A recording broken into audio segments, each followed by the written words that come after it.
Welcome everybody. We begin by taking refuge. We go for refuge to all the Buddhas, so that all sentient beings may realize Buddhahood. We go for refuge to all the Buddhas, so that all sentient beings may realize Buddhahood.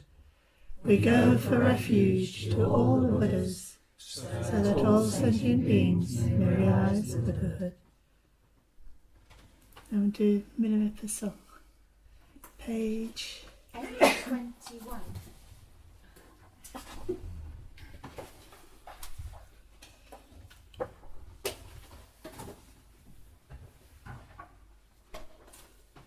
Oh, lots of people online. Hello. You see that everything in samsara and nirvana is merely dependently arisen. You see the Dharmata of true being, that is the essence of all dependent arising. The power of your great insight fills the universe with auspicious light. Almighty Shepherd Dorje, please rise up now from within my heart. You see that everything in samsara and nirvana is merely dependently arisen. You see the Dharmata of true being, that is the essence of all dependent arising. The power of your great insight fills the universe with auspicious light. Almighty Shepherd Dorje, please rise up now from within my heart. You see that everything in samsara and nirvana is merely dependently arisen. You see the Dharmata of true being, that is the essence of all dependent arising. The power of your great insight fills the universe with auspicious light. Almighty Shepherd Dorje, please rise up now from within my heart. Jimila Shepherd Dorje la soa so. Jimila Shepherd Dorje la soa so. Jimila Shepherd Dorje la soa so. Jimila Shepherd Dorje la soa so. Jimila Shepherd Dorje la soa so. Jimila Shepherd Dorje la soa so. Jimila Shepherd Dorje la soa so. Jimila Shepherd Dorje la soa so. Lord Mila Laughing Vajra, I call to you. Lord Mila Laughing Vajra, I call to you. Lord Mila Laughing Vajra, I call to you. Lord Mila Laughing Vajra, I call to you. Lord Mila Laughing Vajra, I call to you. Lord Mila Laughing Vajra, I call to you.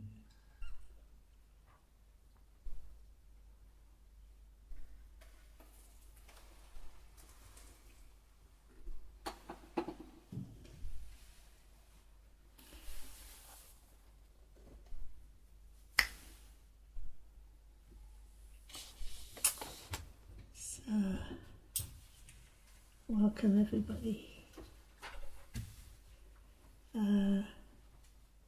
So I'm going to continue with the teachings from the progressive stages of meditation on emptiness. There are some books outside if you want to pick one afterwards. And talked about the Shravaka view, and now we've moved on to the Chittamatra view. I have actually given 2 talks on it already, haven't I? And I don't even remember what I talked about, so I'm sure everybody else doesn't.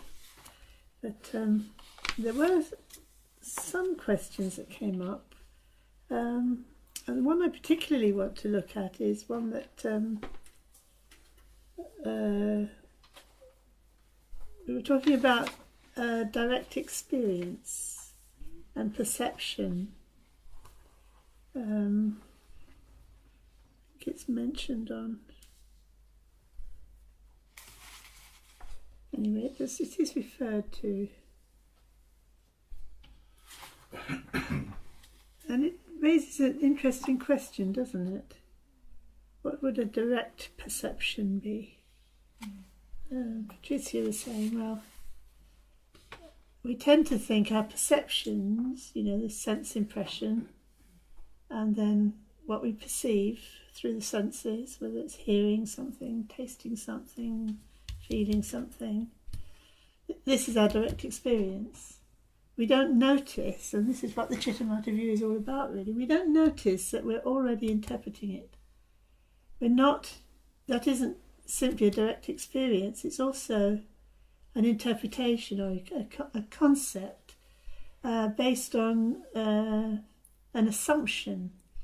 And in the Chittamatra view, this assumption that we make, that there's an outside and an inside, as outside the sense, the impression, there's an object outside that's separate.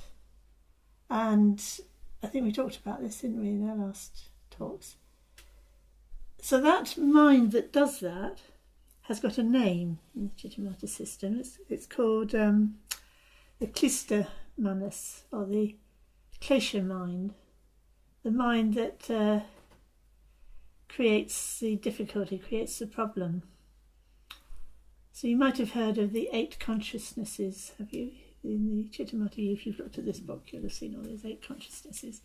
Oh dear, lots of things to learn about. But actually it's not so difficult, because you've got 5 senses, so that's 5 kinds of consciousness. And you've got your mind that knows things, so you know things through your eyes, your ears and nose and body. You also know things through your mind. In fact, as you see, whatever the sense is, you also add a mind consciousness that tells you what it is you've sensed.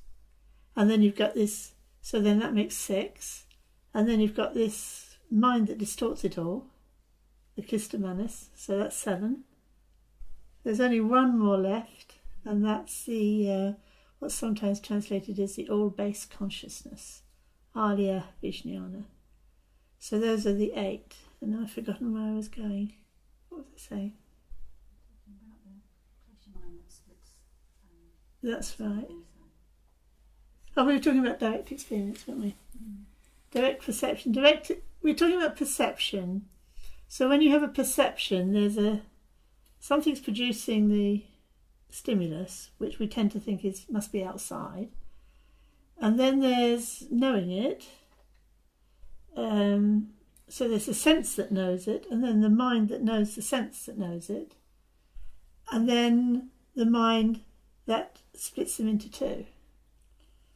Sort of very separate, in and out. So you think, well, where's the Alaya Vijnana then? Where's the 8th one?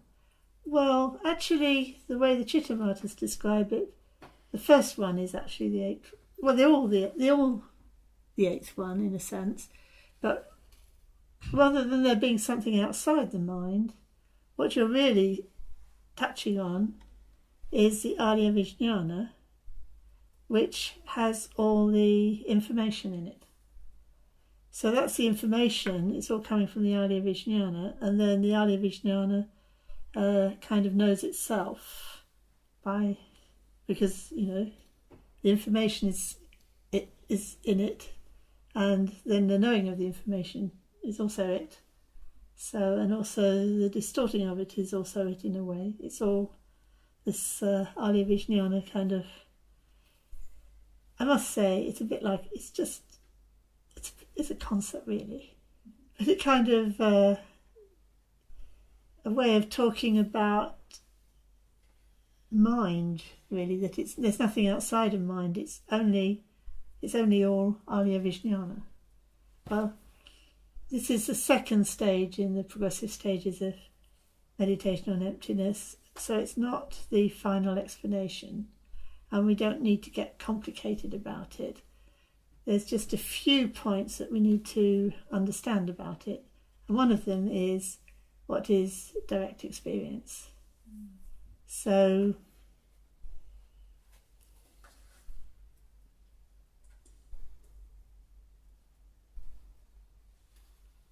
as long as the Klishtamanus is there, our experience isn't very direct, because there's always this interpretation going on that makes us think that we're separate, and then then our perceptions are easily what's the word, distorted and false. And this is happening. You could say, well, why don't the Shravikas talk about this in a way? And I wouldn't say they don't talk about it, but they just lump it all under the heading of the samskaras. It's just more developed explanation in the Chittamatra.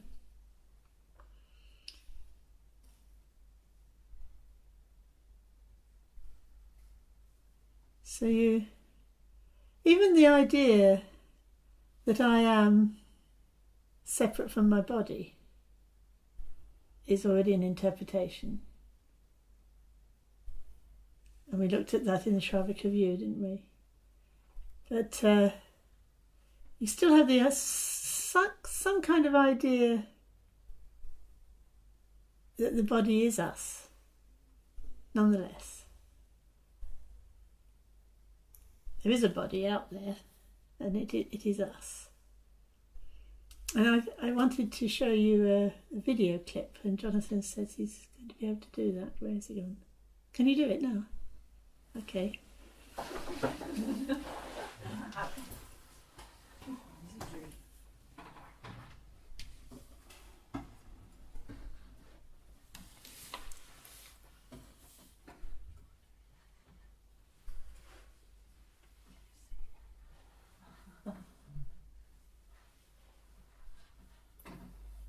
This is called the rubber. Zoom people, can you see that? Yes, I can. Good. Thanks. Jonah's recreating a classic psychology experiment. The rubber hand illusion is a funny hack of the brain where you can convince people very quickly that this rubber arm is actually their own arm. He's setting up a stand at Venice Beach, where he'll test volunteers to see if they can experience sensations in a hand that's not theirs. Welcome to the rubber hand experience. Put your left hand right here, and put your right hand right here. Jonah has participants hide their right hand out of sight behind a divider. Have you seen this? You're gonna drape this as if it's your real. While he places a rubber hand on the table in front of them. You stare at this hand. Jonah primes participants by brushing both the fake and real hand simultaneously, a process which helps the brain link the feeling to the fake arm. I feel like you're doing that to my hand, but that's not my hand. My hand's over there. So that's kind of weird. That's kind of weird. Now that Jonah has linked this volunteer's brain to the new hand, he's got an even bigger surprise for her.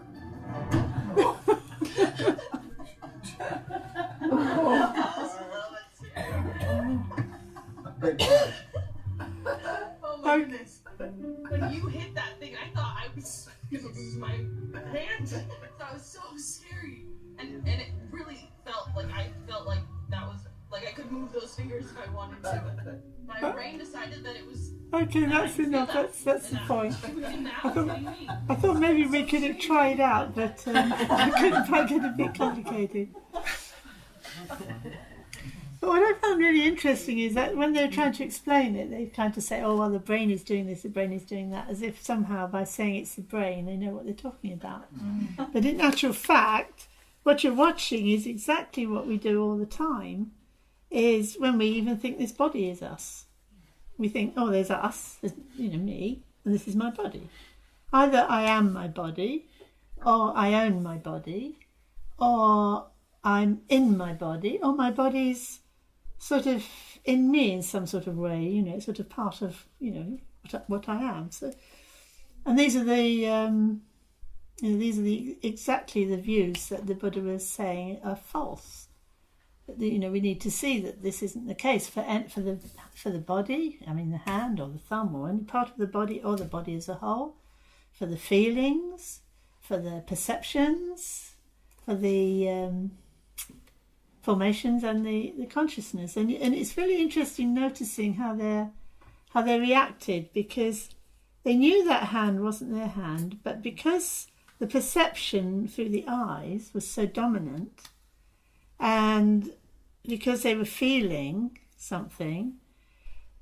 Okay, you can say the brain was doing something. Yeah, obviously the brain always says something, but at the same time, they were doing something. They were identifying. They were saying, this is me. And that's why when he got his hammer out and hit it, it was like, really scary. And almost everybody was saying, oh, how scared they were. It didn't actually hurt, but they were so scared. Because they'd actually, in such a short time, even though they knew that wasn't their hand, in such a short time, they identified with it strongly enough to be shocked. So you think if we've been identifying with our body, for our whole life, no wonder it's so difficult to shake off that illusion that it's us. Because if you can be so deluded so quickly, it's really interesting. I mean, the more I thought about that experiment, the more I thought it illustrated many points. So I thought, maybe you can play with it afterwards. And what's going on there? But that's what I was saying about, it's not, we think that the perception is direct experience, but actually the perception isn't the direct experience. The perception is the interpretation of some kind of input. And if you really try to be aware of simply the input, I was sitting there with my pen. What could I have? I could have anything in my hand. And I was thinking, when I look at it, then I can interpret what I'm feeling. But if I'm not looking at it, and if somebody were to present me with this, that I didn't know what it was, and they were to play tricks on me, if they did that, I would interpret it totally differently than if I had a chance to feel some of it. It's quite curious if you actually play with that a bit. Suddenly realizing, if I can't see it, but I can touch it, I know it's there. If I can see it and can't touch it, I know it's there, but I need to do if there's only one, I'm not sure. But if there's neither, it's as if it's not there. I know it sounds stupid, but you suddenly realise how dependent we are on the senses and our interpretation. Because if you only had, I was holding my pen and I was thinking, well, if I slid it along, and if somebody were to just go like that, along the pen, if I didn't see it, I would just think it was one small thing. But if I could see it, then I would say, oh, it's something, I can feel it all the way along. And it's quite difficult to disassociate what you think you know about it from the actual sensation. But then would you say that the sensation itself was direct experience? Because if that were the case, the only direct experience you could ever have would just be raw sense data, wouldn't it? And if you only had raw sense data and no interpretation, what would you experience? You wouldn't know what any of it was. It would have no significance. So it becomes very interesting, doesn't it? What is direct experience then? And it made me think about the Satipatthana Sutta in the refrain, where it says, referring to all the different things that one could use as the object of the mindfulness practice.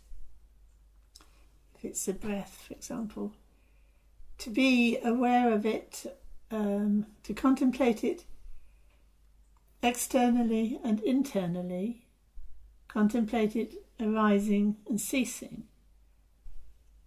And it became sort of, I thought to myself, well, this is exactly what's happening, isn't it? If you're going to have a direct experience of anything, you can't experience something that's outside.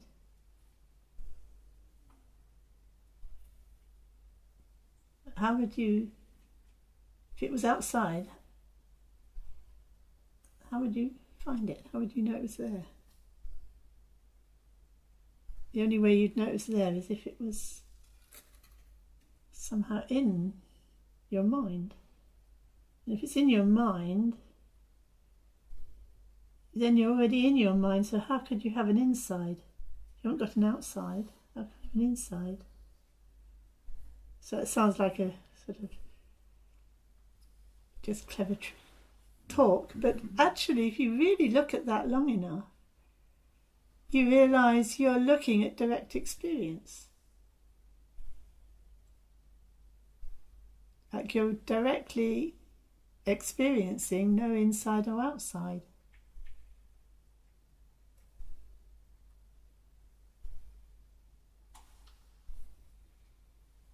And if you look to see directly experience an experience, if you look for it arising, if it hasn't arisen, you can't experience it directly. And if it's already arisen and passed away, you can't experience it directly. And in between the two, you can't experience directly because you're already it, if you like. So direct experience, in a sense, can have no inside, no outside. It can't be arising or ceasing. So what is it? And then the refrain in the Satipatthana says each time, yet there is that experience.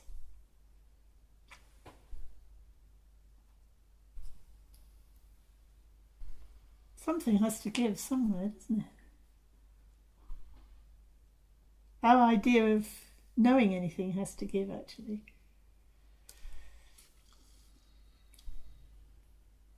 So it's good in your meditation when you're letting go into the space of awareness to kind of bring this into the foreground of your thinking.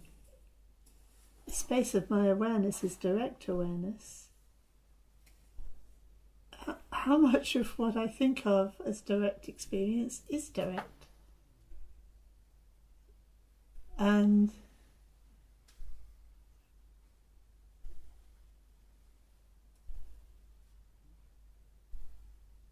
it's quite interesting because when you are practicing meditation, you find when you notice something, like, for example, what I think is direct experience isn't direct experience. If you really notice that,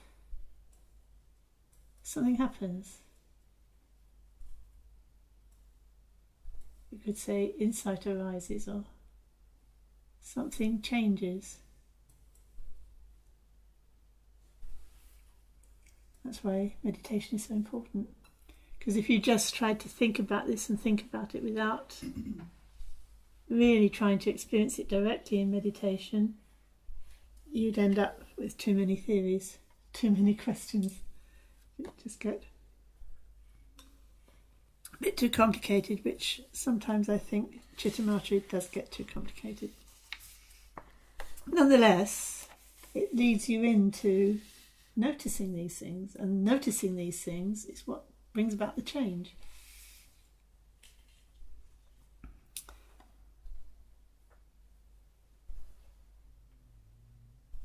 It's really, really difficult with that experiment with the hand. It's really difficult to, even though you know it's not your hand, when it's being stroked, it's very, very difficult to actually perceive what is, must be the case. So I really recommend that kind of experiment. I think it highlights our problems. So I've mentioned briefly the 8 consciousnesses, which was one of the topics I was going to talk about today. And I was also going to talk about the 3 natures. And every time I try to map out what I'm going to say, I find it getting more and more elaborate and complicated. So let's see where we go. I thought I might just read from the text, page 51, so that we do actually stick to the text a bit. Otherwise I spin off. Okay. So, page 51, Chittamatra doctrine. In the Chittamatra school, Chittamatra means mind only.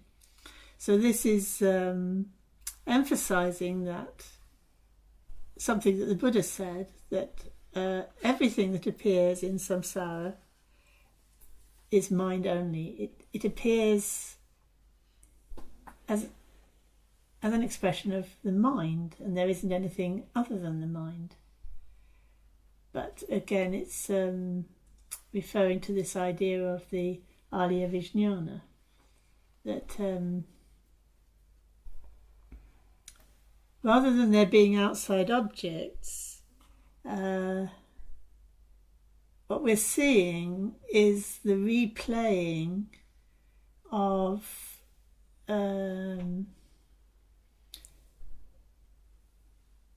the pattern of events that we ourselves have planted on previous occasions. And Khenpo Rinpoche used the example of a tape recorder. In those days, this was the height, this was high technology, tape recorders.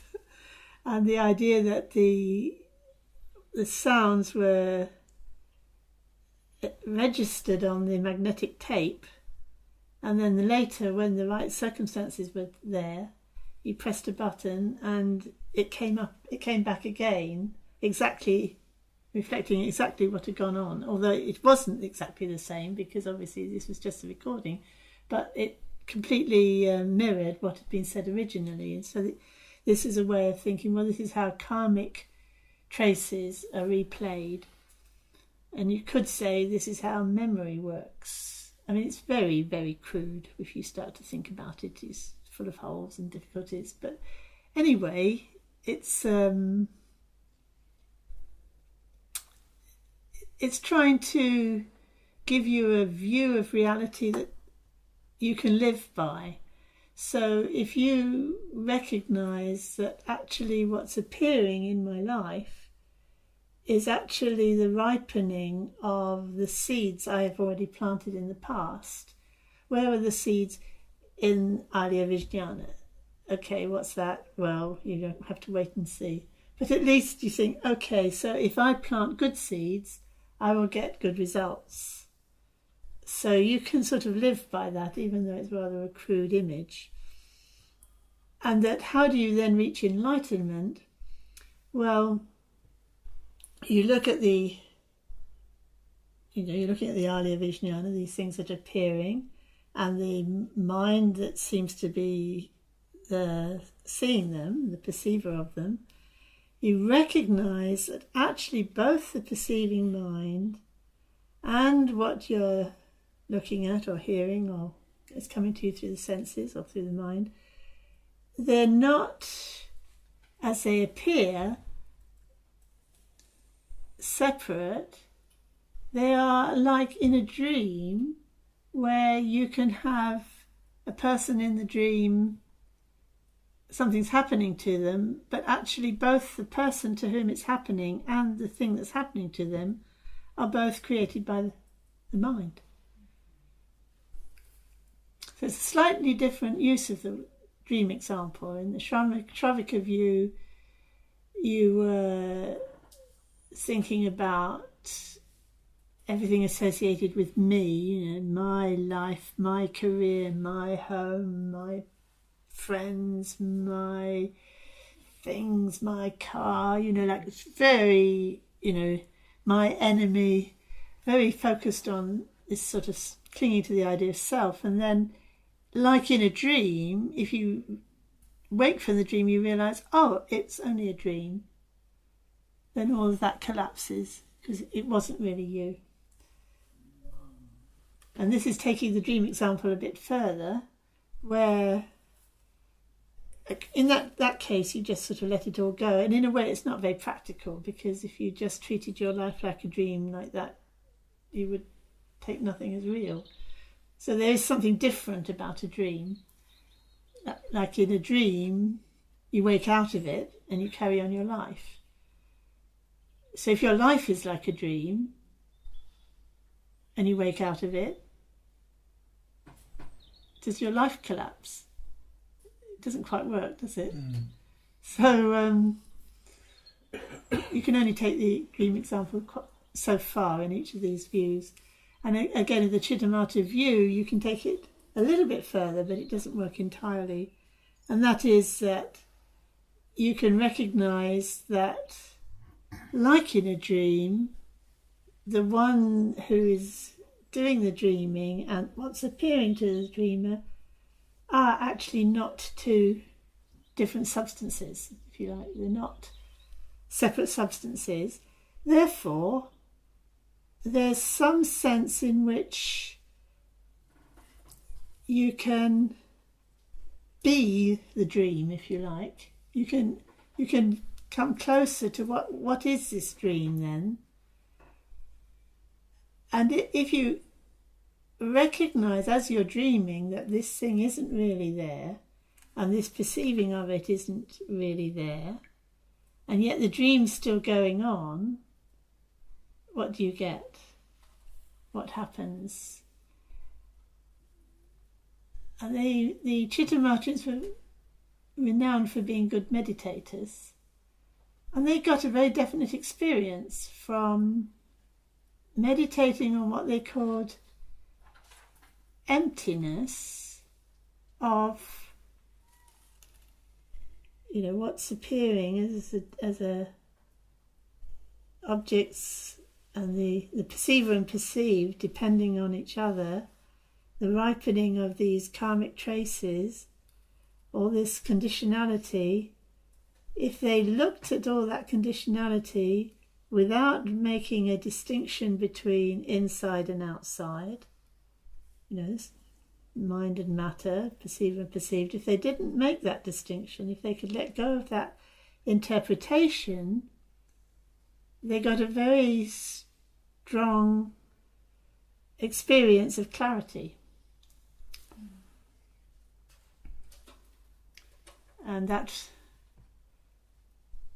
to them, they thought if you could stabilize that clarity, it's like purifying your mind of these karmic traces. You're no longer caught up in this karmic traces because you're able to rest in this clarity.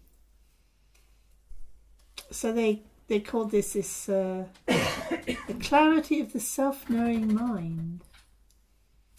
Because the way they understood it was, well, okay, you've got, in every instant of awareness or consciousness, you're looking at something that seems to be coming from outside. that's stimulating it. It's the object, and then you've got the mind that's looking at it. But that mind that's looking at it is also aware that it's looking at it, and could then drop the sense that they're separate. So there's this other little aspect of awareness that can do that, and they call that the clear light mind. And if you just could stay with that clear light mind, which you could say is like direct experience, all the karma would fall away, because you're not making that mistake of continuing that mistaken habit. So you could say the klista manas, the klesha mind, is purified away, and then you just get this direct experience, which in a way you can't really describe.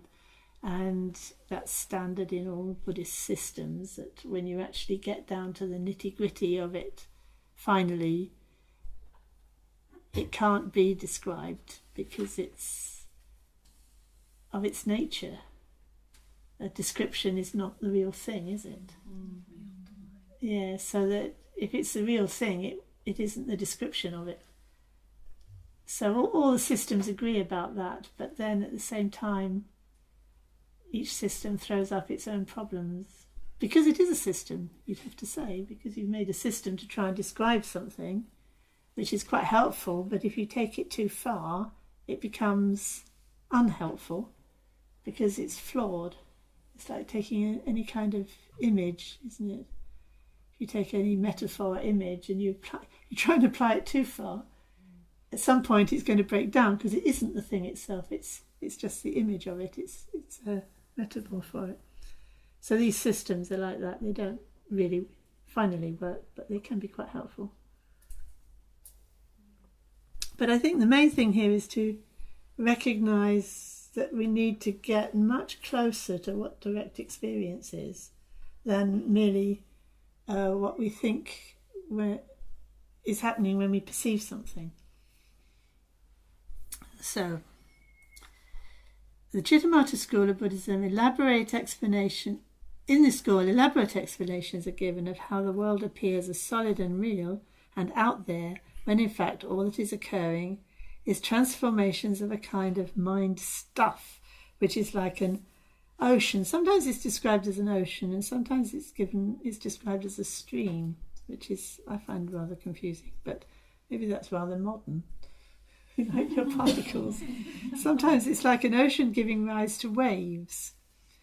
The appearance of an inner perceiving and an outer perceived aspect in each moment of consciousness gives rise to the illusion that they are different substances, mind and matter.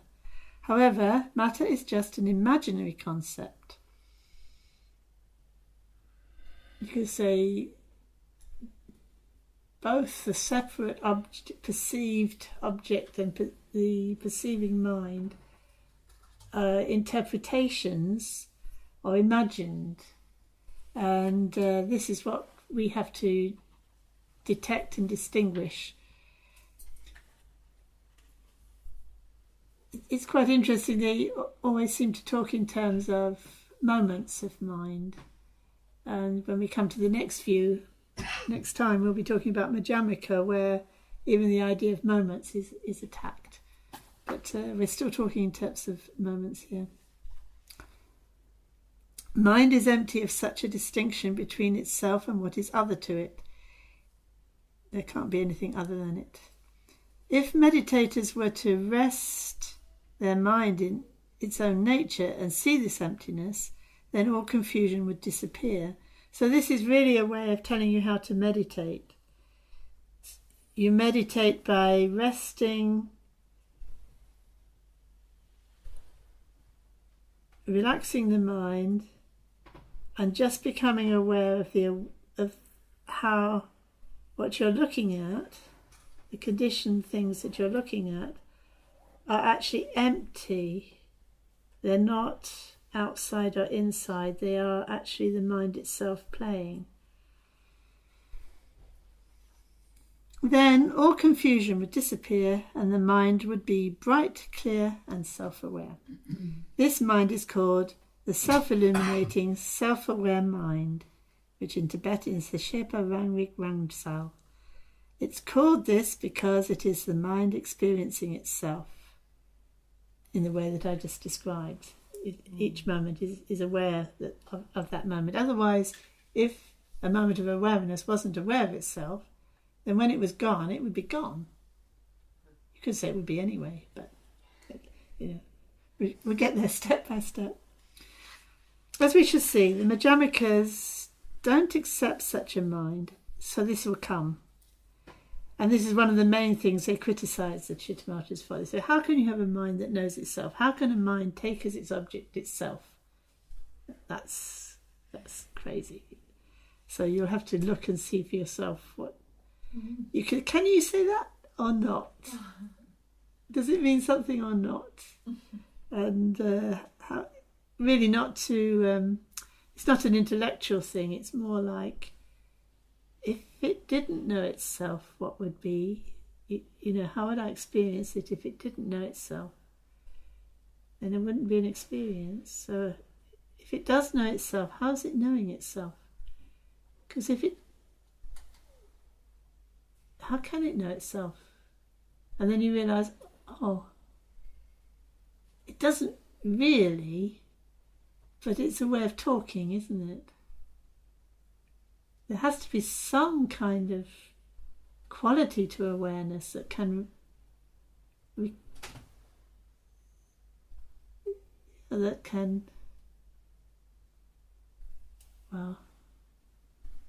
good to keep looking,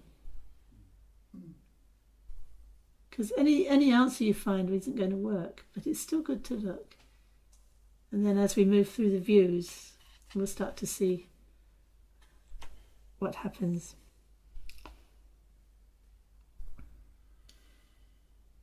So the Madhyamikas often refute Chittamatras on this point.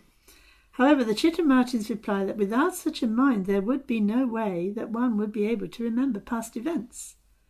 The perceived and perceived aspects of each moment of consciousness that has passed have gone.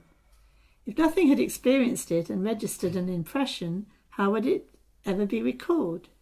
To explain the phenomena of memory and the registering of karmic traces, these are very closely connected, the Chittamatras posit the self-illuminating, self-aware mind. According to the Chittamatras, a moment of consciousness does not consist of just a perceiving aspect and a perceived aspect. There is also the self-knowing, self-illuminating aspect. It is not a separate moment of consciousness, but it is a necessary aspect of every moment of consciousness. For example, when a flower is perceived, there is the perceived aspect, the flower, and the perceiving aspect, that is focused on the flower. The former could be called the outward-facing aspect as opposed to the inner-facing aspect that experiences and registers both the perceiving and perceived aspects of the consciousness as a whole. It is inward-facing in the sense that it experiences the perceiving of the flower, registering both the flower and the consciousness, but not distinguishing these as separate entities. So this is a special thing that we're trying to learn to notice. The outward-facing aspect is like a television camera in that it films but doesn't register events. Doesn't it? Oh. The inner-facing aspect does register and can be recalled or reawakened as memory. So that's the recording part of it.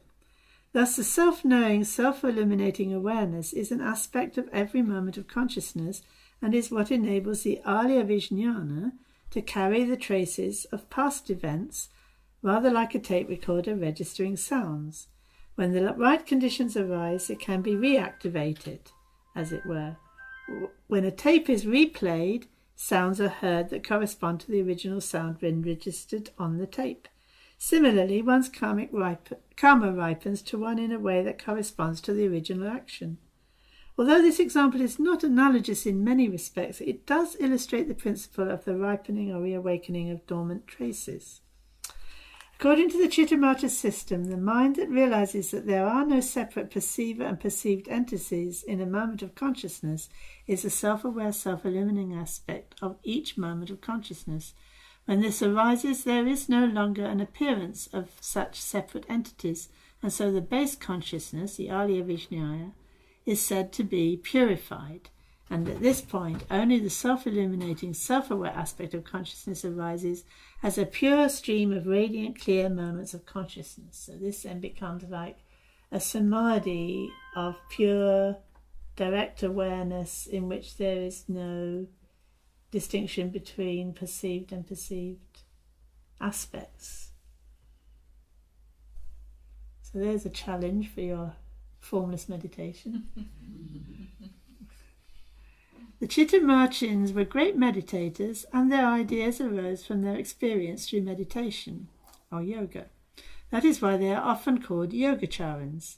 It may be that their meditation experience was as profound as in the Shentong Yogacara. So that's the fifth of our stages, is called Shentong, and that's also called Yogacara.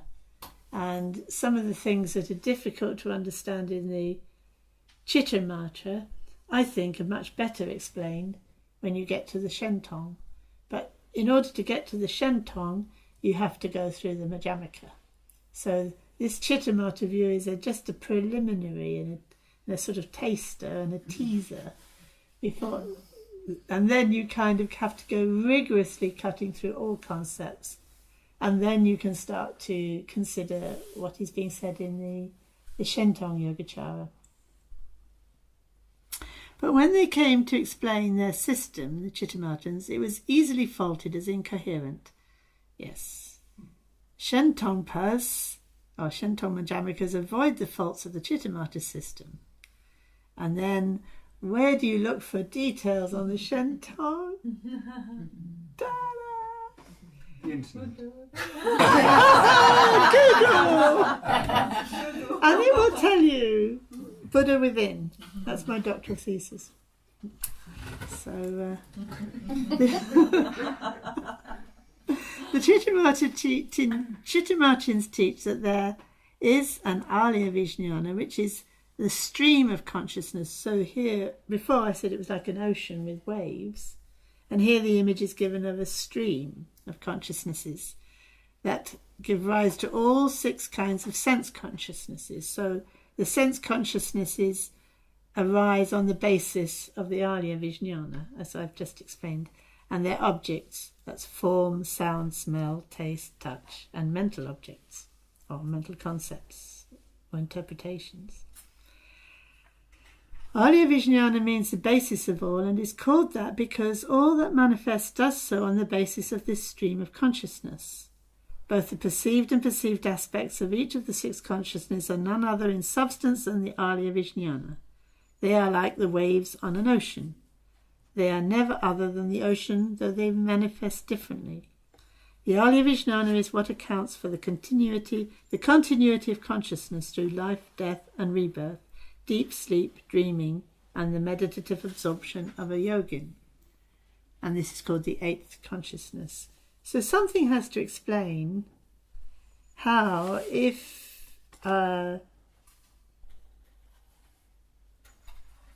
because we think in terms of time, we exist moment by moment, don't we? We can't find it very hard to think any other way. That past moment is gone, now this moment, and the future one's coming. So it's very difficult not to think like that. Even if you try, you still find yourself going back into thinking. Somehow, it's very difficult to think of a line that's not made up of points, isn't it? You think a line is made up of points. It's very difficult to think, well, a point has no dimensions. So how can a line be made up of points?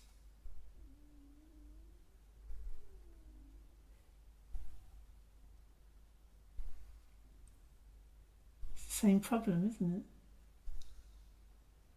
How can a moment of time, if it has any dimensions, it's not one moment, is it? It's several. as many as you want to break it up into. So if it doesn't have any duration, then how does it make any time?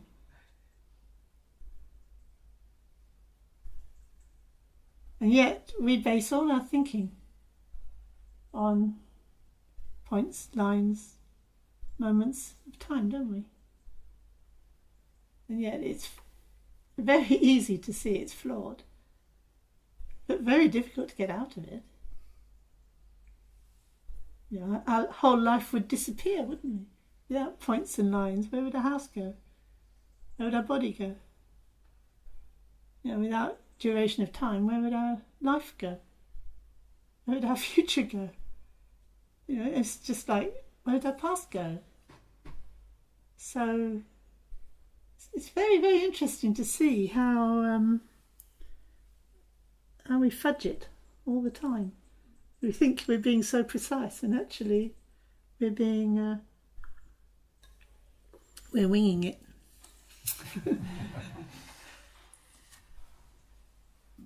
It's good to recognise that. One may wonder whether every being has his own. Yes, this question came up. Does everybody have their own Alaya Vijnana, or is there just one for all of us? Yeah, that's typical Westerners. We come up with that very quickly. Well, to understand what on earth we're talking about, we have to make a huge shift from the normal way we think, don't we? So it doesn't really give an answer here. It says here, in the relative truth, each individual has his own stream of Alaya Vijnana and his own actions ripen to him. So, you know, if I do something, you don't have to suffer the consequences of it karmically. I will have to. So it's still me. It's my Alaya Vijnana, and your actions will ripen to you. So everybody's actions are going to ripen to themselves, and their memories are going to be their memories, not someone else's. But in the absolute truth, there is only one mind. Or there's not more than one mind. If you can count a mind that hasn't got any moments to it, or isn't anywhere. And it's empty of any separate perceivers and perceived objects. And this is one sentence which has got a lot of implications in it. I mean, even just to say, oh, well, in relative truth it's like that. What does that mean? So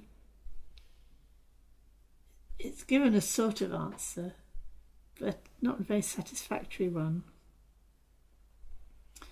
But in practical terms, by saying in relative truth we each have our own one, that puts us, you know, we can live our life by that, by thinking, okay, so I am going to reap the results of my own actions, which is, and, you know, it is me that did that. You know, if I remember I did something, it was me that did it, and it is me that is going to get the result of that. So from the practical point of view, it's an answer. But in terms of really understanding the answer, you couldn't really understand it without being at that place of really direct experience and being able to to know what that really means. Because in terms of the meditation experience, it's as you get closer and closer to what's direct experience, it's the possibilities open up as to what is actually possible. So you start to see the world differently as you get closer to that place. But from here, we're so far from direct experience that any explanation we have tends to still be full of contradictions, doesn't quite work. But some explanations work better than others in terms of how we live our life. So if we said it was all one, then we would think, well, then I'm going to have to get all the results, karmic results of everybody else's actions, which would be, so what's the point in leading a good life? Because I can't get enlightened, I can't control anything because everyone else is messing about with my mind. So from the practical point of view, it's quite helpful to, no, it's okay. It will work. I promise it will work, but we can't quite see how yet. The seventh consciousness is called the klesha mind, or the Chittamatra, which I was talking to you about. It is a mind consciousness, so it's similar to, it's part of the sixth type of consciousness, I say here. I mean, I must have asked Rinpoche and he must have said it was. It is the ignorant moment of consciousness that instantaneously follows a sense consciousness, causing the outer... Oh, I see. That's right. It has this expression that it follows right on from any sense consciousness. So, like if I see something, as soon as I see it, this klesha mind comes in and I see it as separate from me. And yeah, that's what we can see in that rubber hand example. How quickly that consciousness comes in.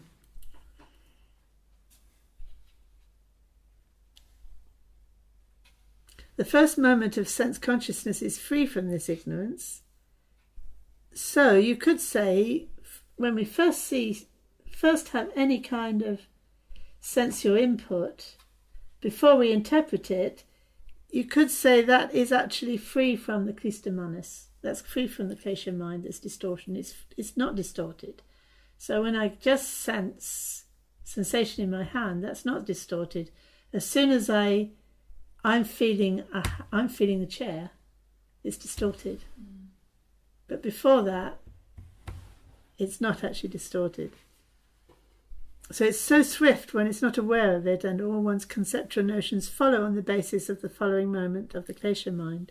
So from then on, I like it or I don't like it, I want it, I don't want it, I know what this is, I don't know what it is, and everything else follows on from that first decision that it's separate.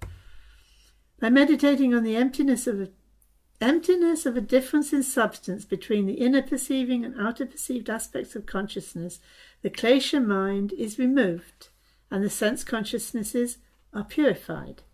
The Alaya Vijnana no longer produces the illusory dualistic appearance of separate perceiving and perceived entities, and so the self-aware, self-illuminating aspect of each moment shines forth unobscured.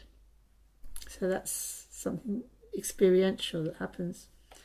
The moments of consciousness, including both the perceiving and perceived aspect, are called the dependent nature. So here there's a bit of technical language. You've got what's called the three natures. You've got the imaginary nature, which I've talked about, which is where you think they're separate. That's called parikalpita.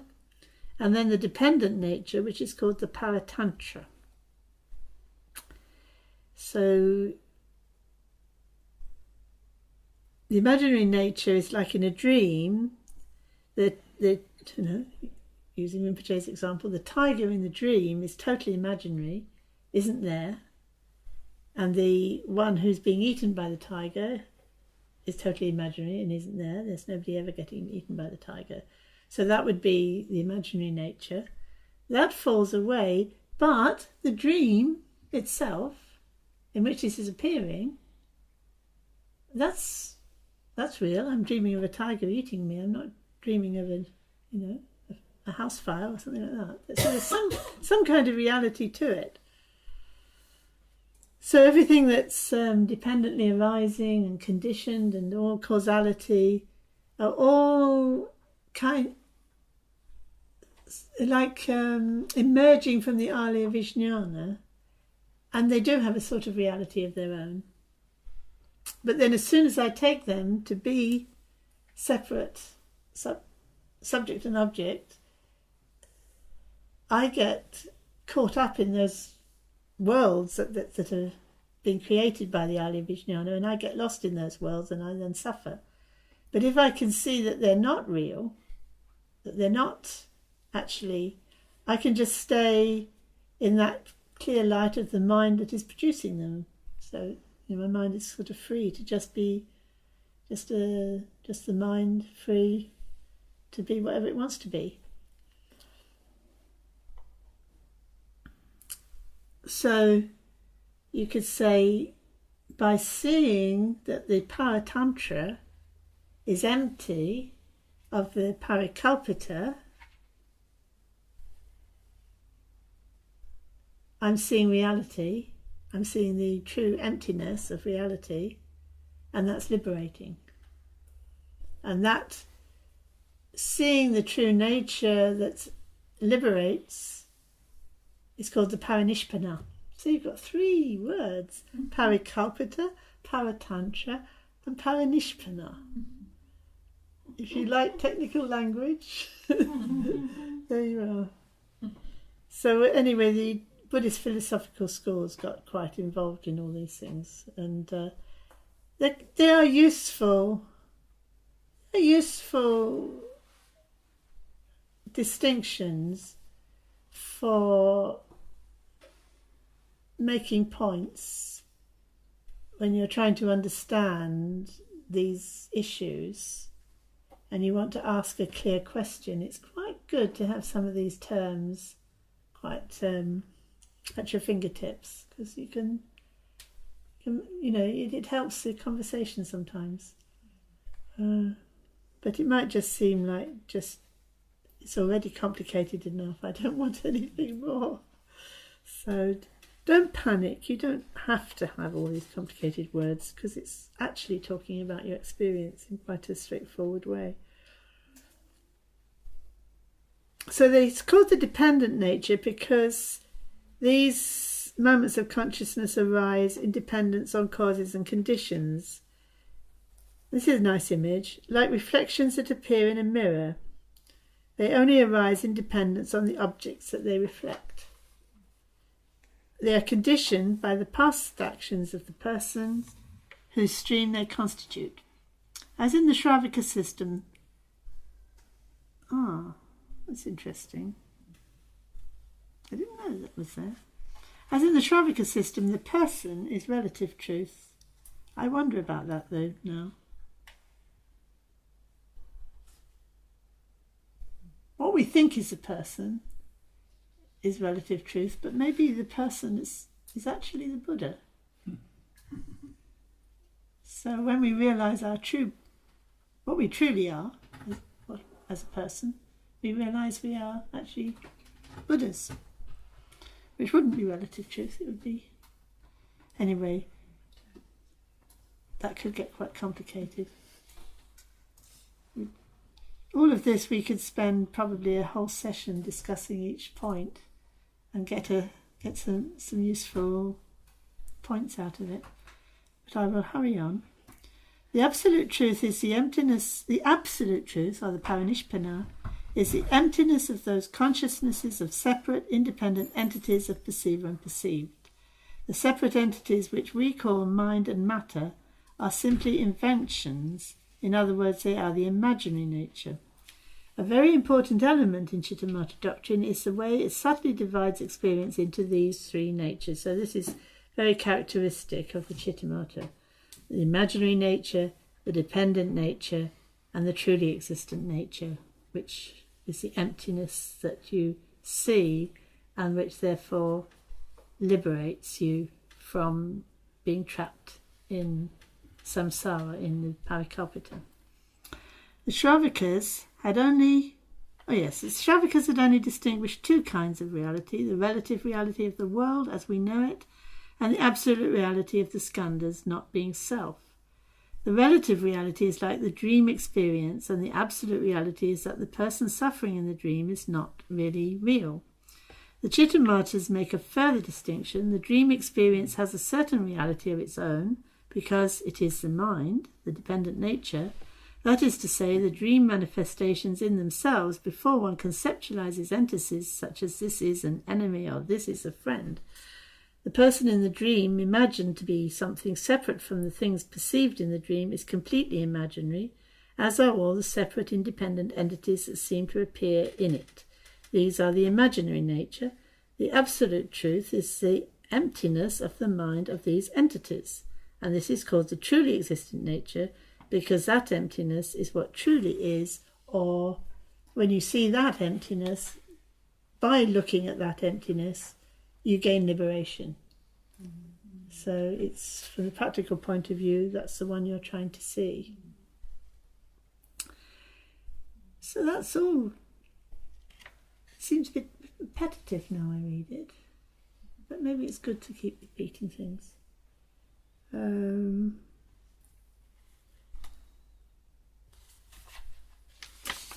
I won't go on about that too much. I think I've probably said enough about that.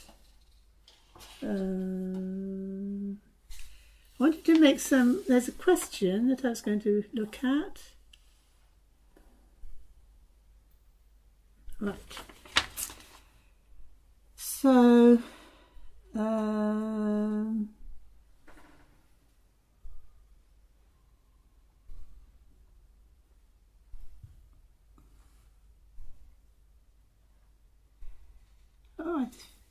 this is Namtal's question. She lost her. Oh, there she is. So she's talking about this builder's outside banging away at the chimney. She settled into meditation and a loud knocking outside began, and I began to wonder around the Chittamatra study about the sound. I had a strong sense of the sound coming from out there. This raised a question, what is there? And I began to reflect on the idea that it's all mind. This led me to wonder, does this mean that I am creating the sound? Yeah, is it I? Because that's the thing, isn't it? Is it the mind, or because we've already seen that the perceptions are not, they're not me. So it's not me, but something is producing the sound, or something is the sound. Because if the perceiver and perceived are not different, so something is the sound, which has both the hearing aspect to it and the heard aspect to it. But then, on top of that, we do create a sound, don't we? Because then we say, oh, I am hearing a sound, and the sound is out there, and it's annoying me, and it's very loud, and blah, blah, blah, blah. So by that stage, we have created it. But the earlier stage is, it's just happening. But this didn't seem to make any sense, and I found myself at a kind of crossroads of looking within, a sense of looking for something deeper. Then I wondered if I was trying to manipulate something and almost act as if I couldn't hear the sound. It's really interesting, isn't it? As the sound continued to be there, and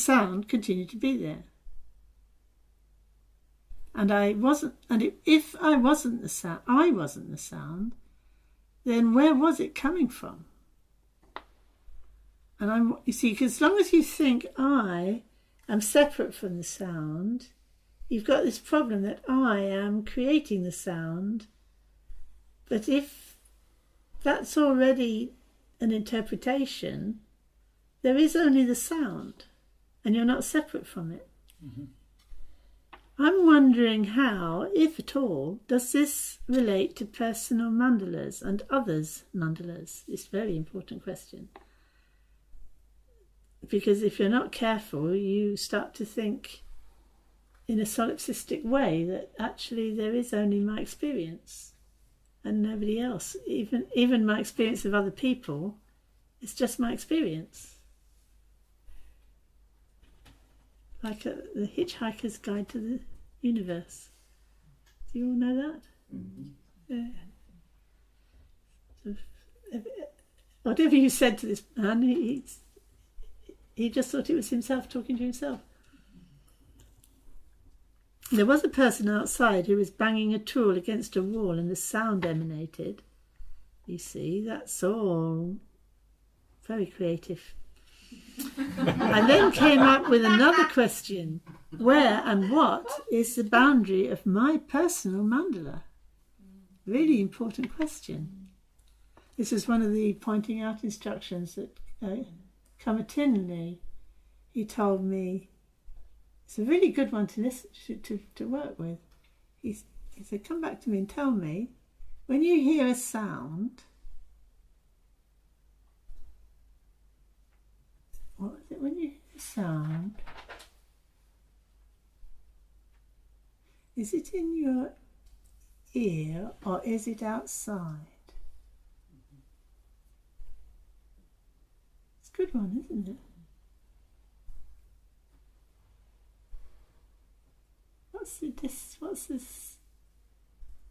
What's that distance between the hearing of it and the sound of it?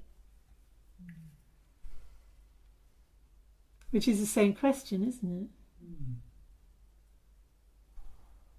Like if we're all the same, we all got our separate Arya Vijnanas, and none of our Arya Vijnanas, each of our Arya Vijnanas encompasses the whole of reality, really. Then how can there be different ones? But you could say the same about points, couldn't you? If every point is without dimensions, then it has no size. So how can you have different ones? It's the same problem, isn't it? It's really good.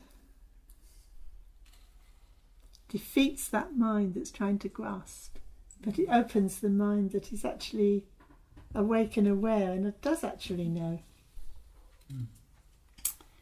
And I still had this strong awareness that the sound was continuing, like the pain, the headache or whatever else it is, and was left feeling bemused, confused. I think bemused is a better word than confused, actually, because one is bemused when you can't grasp something and you're still, you haven't given up on it, but you're still, oh, what is that? There was a sense of, the more I wake up into the present moment, the more aware of the sound I am. And then there was a flip into an experience of a sense of me and the sound. You see, that's what happens, isn't it? That's where the Chittamatra comes in, and it gets it gets so intense you can't bear it, because you can't quite drop that Chittamatra. It's interesting, why not? So more confusion. I don't know, have I shed any light on it? I've left you with it. Yes, but you're right, you're looking in the right place. This is exactly where we need to be looking. And to have a real sense of openness about it. All the things that I thought I knew are clearly false.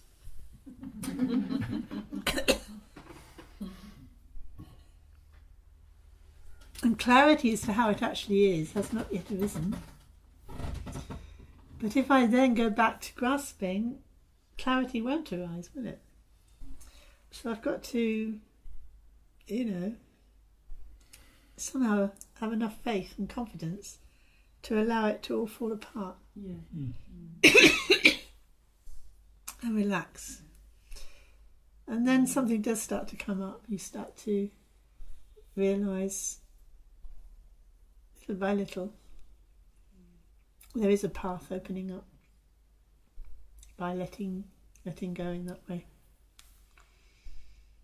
And then all the habits sort of come back in again.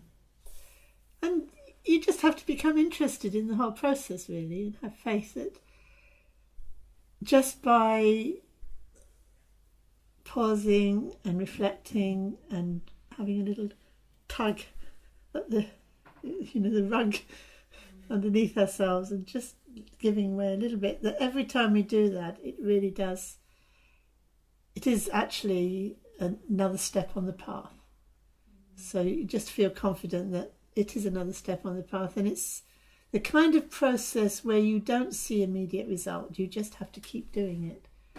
I think the Buddha gave a whole list of examples of this, but one of the ones I think of is like when you're cleaning the brass, very thick it's very dirty, it's very full of, the grass has become very caked in, whatever it's caked in. And you start cleaning it, you're rubbing and rubbing and rubbing and rubbing, and you see nothing. And you rub and you rub and you rub and you rub and you rub, and every rub is doing something, but you don't see anything. And then suddenly a sparkle comes, and you think, rub. It's one of those kind of processes that you just have to keep doing it, and it must be the right movement, and yes, you can't see any result, but you're going to keep going. It's that kind of discipline, really. So I hope that helps.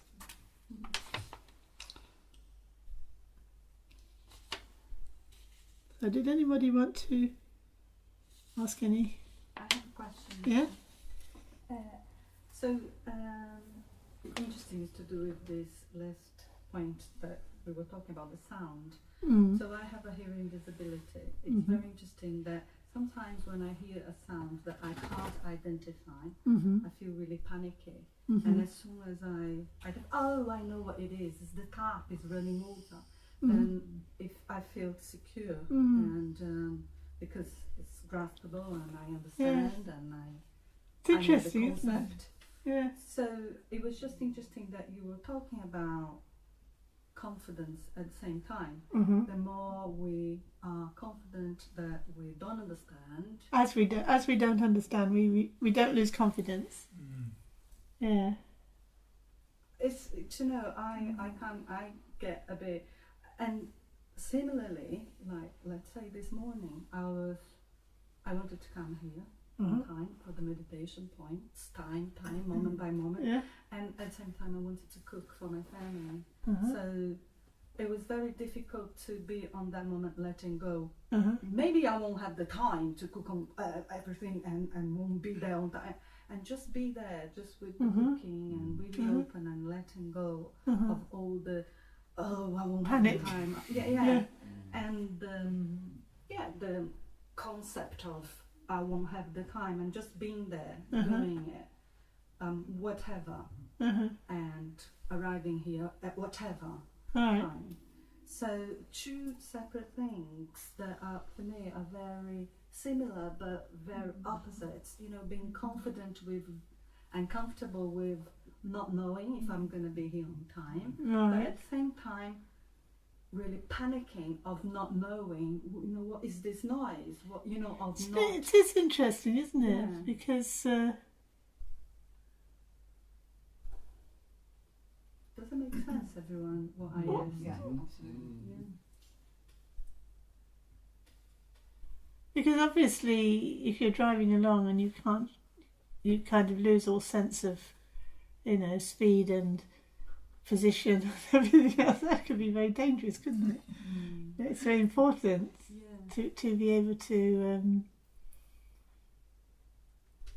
navigate your way through this world. I mean, yes, if you, I believe, I don't have the experience, but I believe that if you actually had very high realization, you would be able to operate very accurately without being able to do what we think we need to do to know things.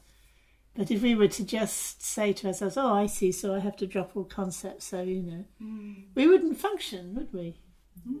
We absolutely wouldn't function.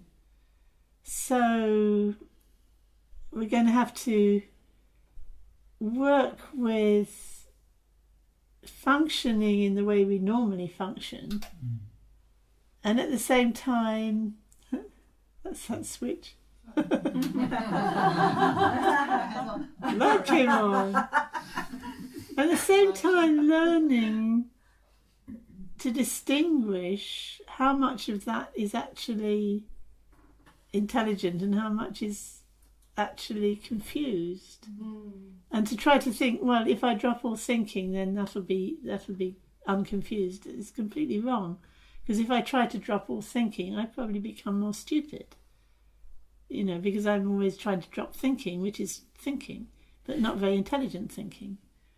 Whereas if you're thinking and you're noticing your thinking, and this is what I think is interesting, noticing your thinking, noticing you're making these distinctions, actually makes us more accurate and more functional in a way that surprises us. I don't know how it works, because I don't do it, but I notice one does become more functional. But you only have to notice. But if you try to make yourself do anything, like try to make myself, make myself not hear something, then I just become a bit stupid. But if I'm really, really listening strongly enough, I start to get to the point where I'm not sure if I'm hearing something. I find that actually I'm more attuned and able to make more distinctions, which is quite interesting, isn't it? So maybe that's the main point, isn't it? That it's about noticing and not trying to force ourselves to think things that or understand things, or try and kind of persuade ourselves we believe things. That it's not about that. It's about noticing what's actually happening. It's like people trying to believe they don't have a self. If you just try to make yourself think I don't have a self, you become dysfunctional and very annoying.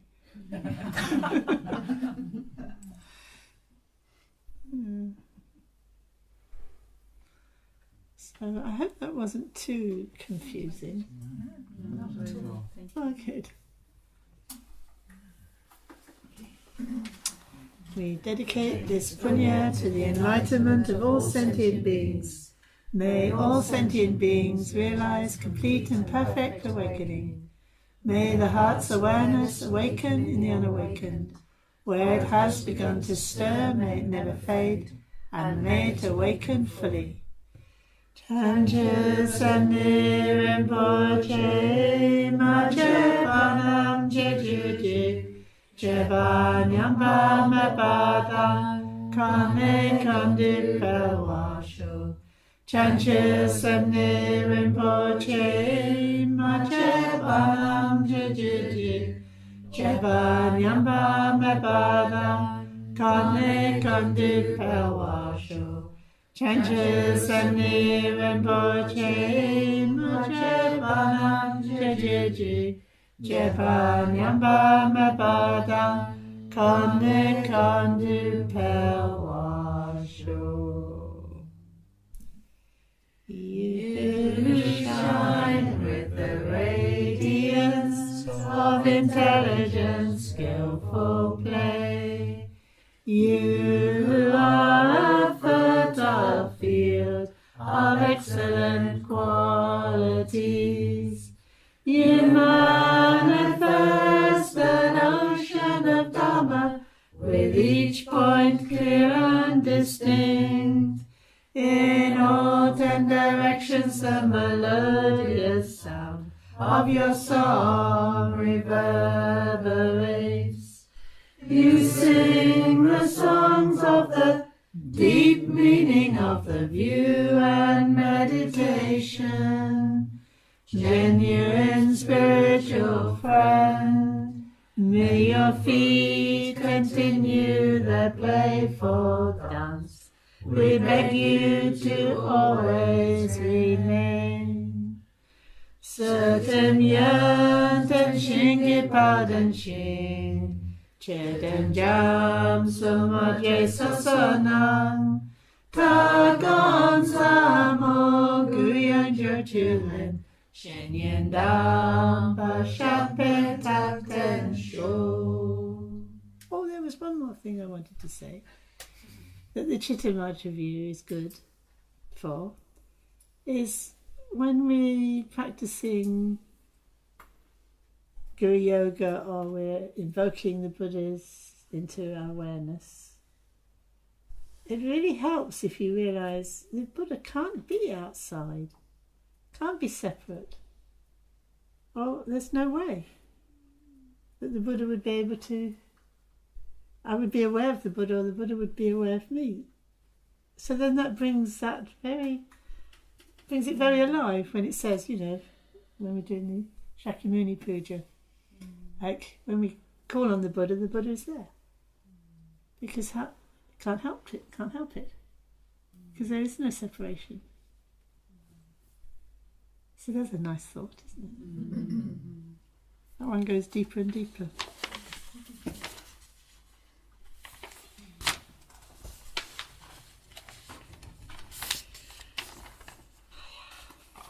So, Majamica next time.